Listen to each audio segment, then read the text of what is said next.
In the news tonight, His Majesty hold talks with New Zealand's Governor-General on economic ties and developments in the Middle East.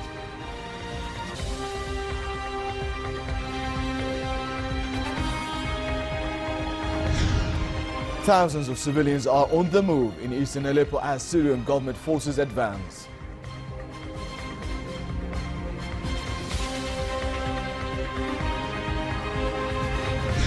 And the Iraqi military says its special forces have killed nearly 1,000 Daesh terrorists in the battle for Mosul.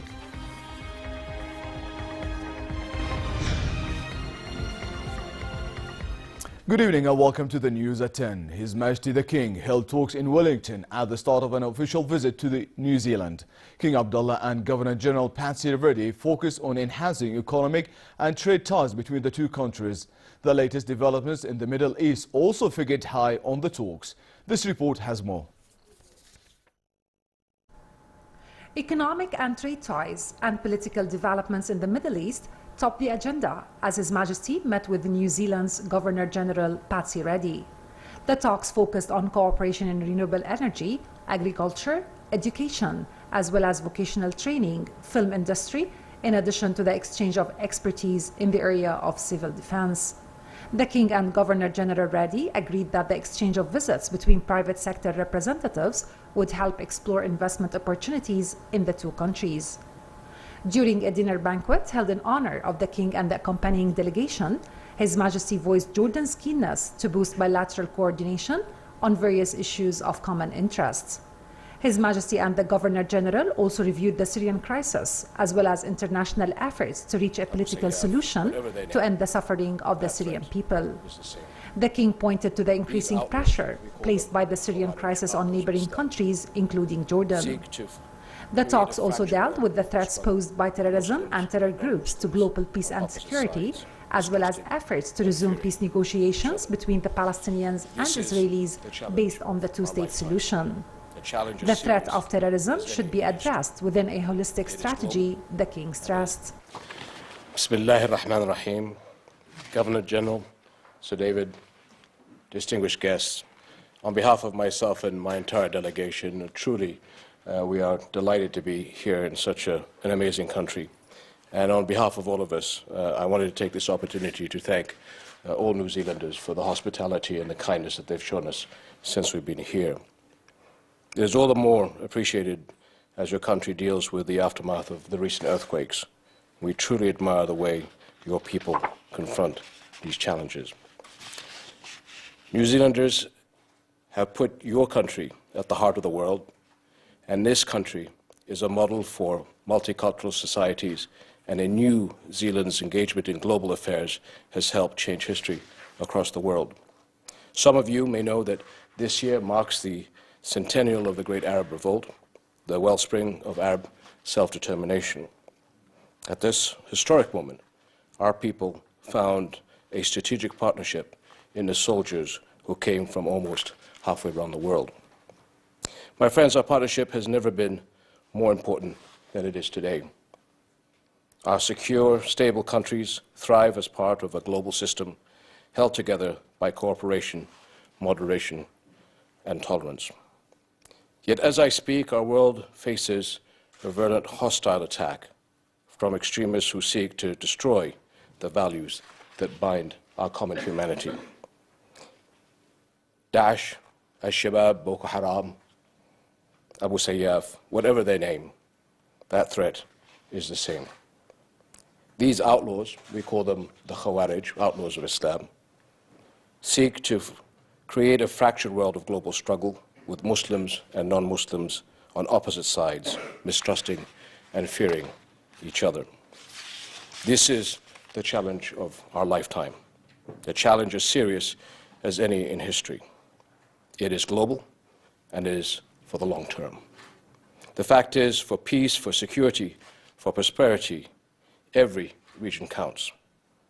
We cannot ignore events in Africa or Southeast Europe or elsewhere because they might seem distant.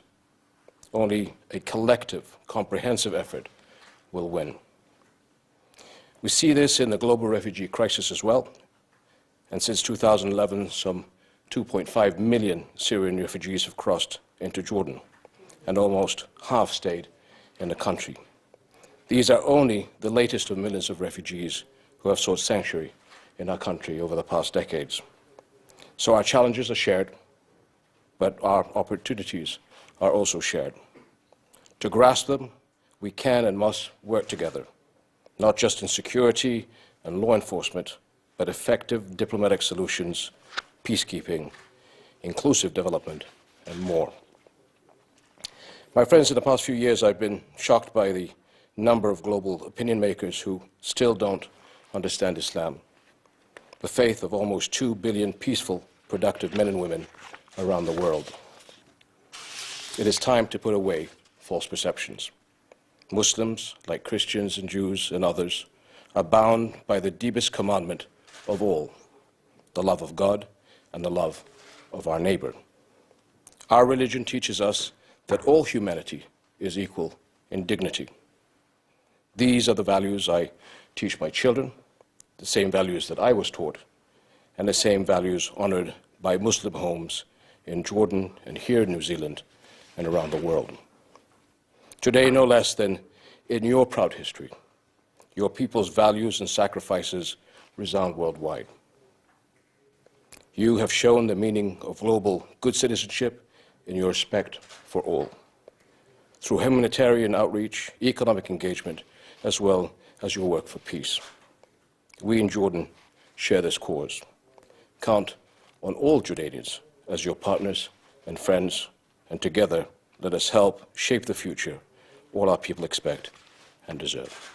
Thank you. The Governor General praised Jordan as a key player to achieve peace and stability in the Middle East, expressing her country's willingness to further strengthen ties with the kingdom. Assalamu alaikum. Peace be upon you. Your Majesty, it's an honour to welcome you to New Zealand for your first official visit and to host you here at Government House tonight. We're delighted to reciprocate the hospitality that you showed to my predecessor, Sir Jerry Mateparae, during his 2013 visit to Jordan. I sincerely hope that you will enjoy your visit here. It's a highlight for our bilateral relationship. Thank you. Your Majesty, this visit is significant for the friendship between our countries. It is a welcome chance to discuss the issues that affect us both, many of which have global reach. The world is increasingly interconnected, but nothing can replace face-to-face discussions about the issues that matter. Strong cooperation and the sharing of knowledge are key to increasing prosperity and security. They're crucial in diverse areas, from building links in trade or education to responding to the threat of Daesh. Your Majesty, New Zealand is a geographically isolated island nation. This makes our international links all the more important to us, and visits such as yours even more welcome. Like Jordan, New Zealand is a committed multilateralist with a proud history of participation at the United Nations and elsewhere. As small countries, we're invested in the international system and committed to playing our part. We acknowledge Jordan's major commitment in this regard, as demonstrated through its recent UN Security Council term, its contribution to peacekeeping, its important role in countering Daesh, and its response to the Syrian refugee crisis. The growing cooperation between our countries was particularly clear while we served together on the United Nations Security Council in 2015. We sincerely appreciate Jordan's strong cooperation and support for our term. We value your perspectives on regional issues immensely. While our term at the Security Council concludes this December, we remain committed to our engagement with Jordan. We're eager to maintain dialogue on both regional and bilateral issues, as well as global challenges. One such challenge is the fight against terrorism, particularly in the form of Daesh. Both New Zealand and Jordan are members of the Global Coalition to Counter ISIL. Jordan has been directly impacted by Daesh, and we express our sincere condolences for the loss of life Jordan has experienced due to terrorism. His Majesty was earlier accorded full honors as he arrived at Government House, including a 21-gun salute and a brass band playing the national anthems of the two countries.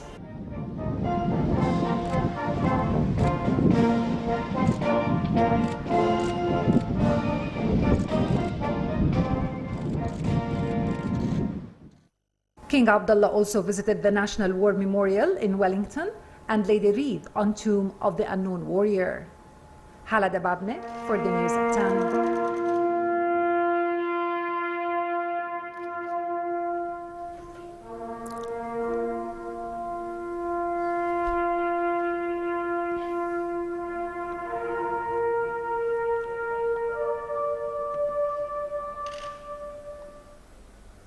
Senate President Faisal Faiz said the Arab media should bear the responsibility of fighting terrorism and extremist ideology.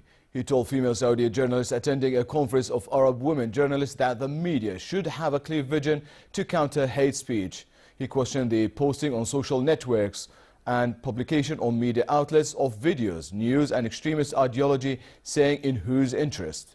Faiz also said His Majesty King Abdullah attached great importance to empowering Jordanian women to become a real partner alongside men.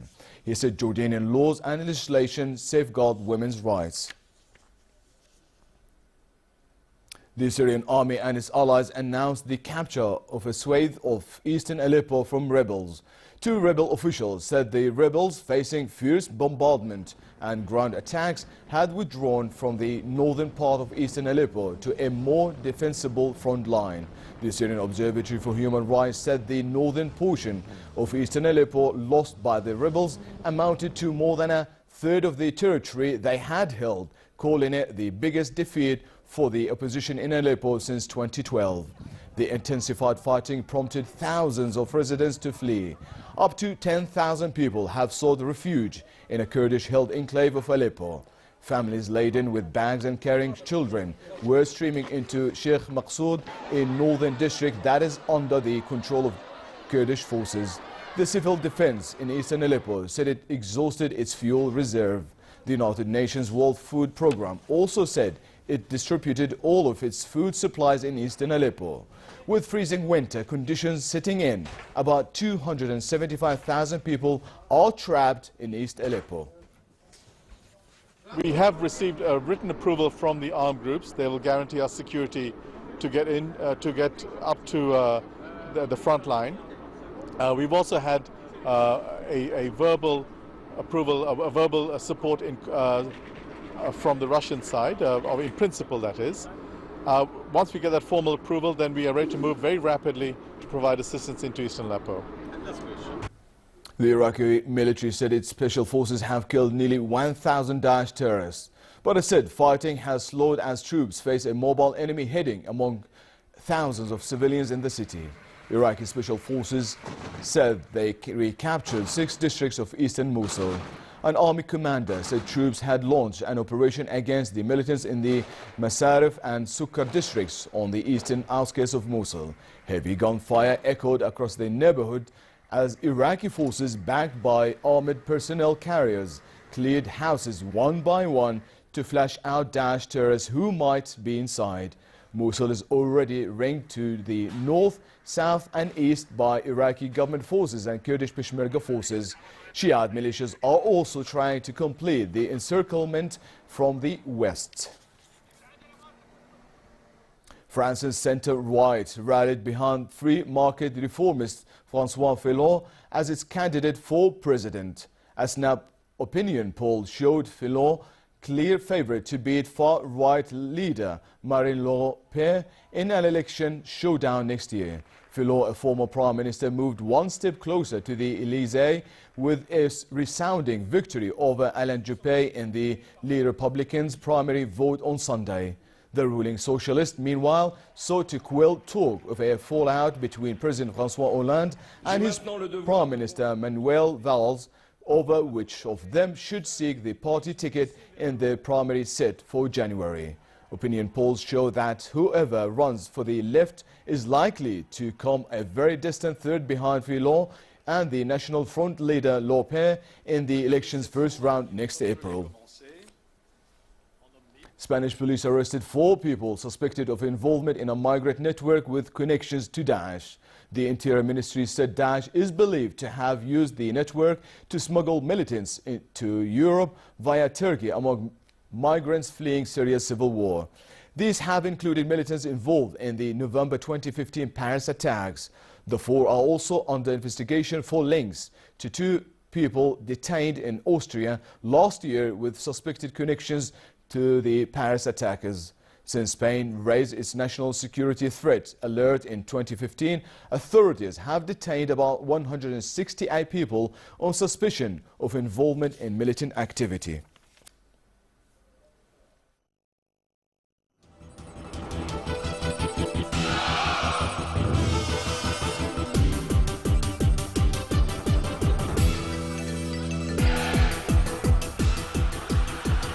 Argentina took their first Davis Cup title after Juan Martín del Potro and Federico Del Bonis won yesterday's reverse singles to complete the South American nation's spectacular comeback in a 3-2 victory over host Croatia in the final.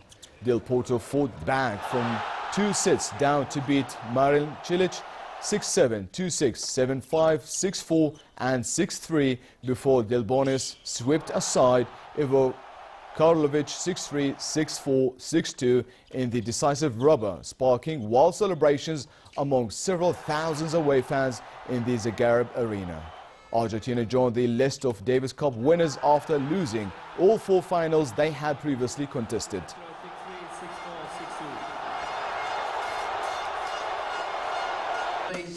Nine-time Olympic gold medalist and sprinting legend Usain Bolt is all set to come out with a documentary based on his life called I Am Bolt.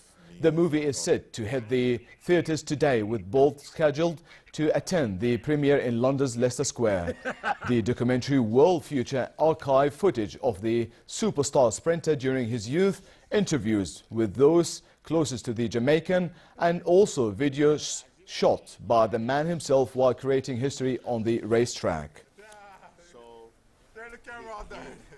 Food sampling, so I have to sample food and show that it is. And finally, chilly conditions continue in most regions tonight with a low of 6 degrees in Amman, but temperatures will dip to around the freezing point in southern areas. A slight rise in temperatures is in the forecast tomorrow, but will remain cold in most regions with clouds appearing at various altitudes. The Jordan Valley and the Dead Sea can expect a warmer day tomorrow. Winds will be southwesterly to westerly brisk, turning dusty in the south and east of the kingdom. The Gulf of Aqaba should expect mild conditions tomorrow with a high of 26 degrees, northerly moderate winds and somewhat choppy seas. Next are the lows and highs for tonight and tomorrow.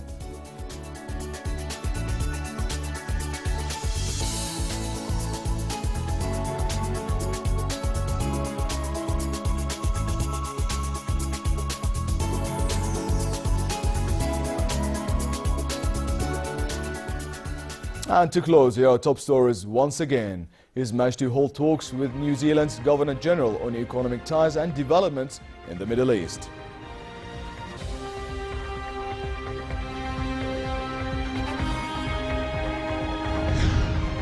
Thousands of civilians are on the move in eastern Aleppo as Syrian government forces advance.